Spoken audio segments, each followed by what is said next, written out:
HSC 26 ব্যাচে যারা আছেন তারা এই ভিডিওটা মিস করবেন না। মাত্র 1 মিনিটের মধ্যে আপনি পেয়ে যেতে পারেন 1 নাম্বার।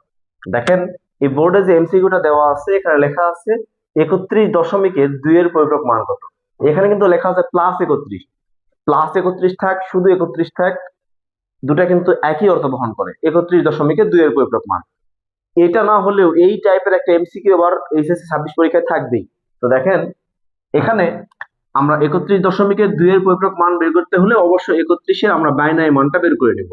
আমরা কিন্তু ক্যালকুলেটরের মাধ্যমে বের করতে পারবো, আর সূত্রের মাধ্যমে কিন্তু আমরা শিখছি। তাহলে দেখেন, এখানে এই যে সূত্রগুলো আছে এটা কিন্তু আমি বের করে আপনাদের শিখাইছি। এখান থেকে যে ডিজিট গুলো আছে এই ডিজিট গুলো দিয়ে 31 তৈরি করবো আমরা। 16, 4 20, 4 24, 4 28, 2 30, 1 31। তাহলে 31-এর বাইনারি মান কি বের হচ্ছে? 11111। তাহলে 5টা 1, সামনে 3টা শূন্য দিয়ে আমরা 8 বিট করে নিব। এরপর উল্টায় দিয়ে একের পরিপূরক করব। 0 থাকলে 1 দিব, 1 থাকলে 0, 0 0 0 0, 0 আছে 1 দিব। এখন এই একের পরিপূরক মানের সাথে 1 যোগ করলে তো 2 এর পরিপূরক পাওয়া যায়।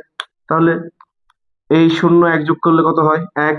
হাতে কিছু থাকে না, 0 0 0 0 1 1 1।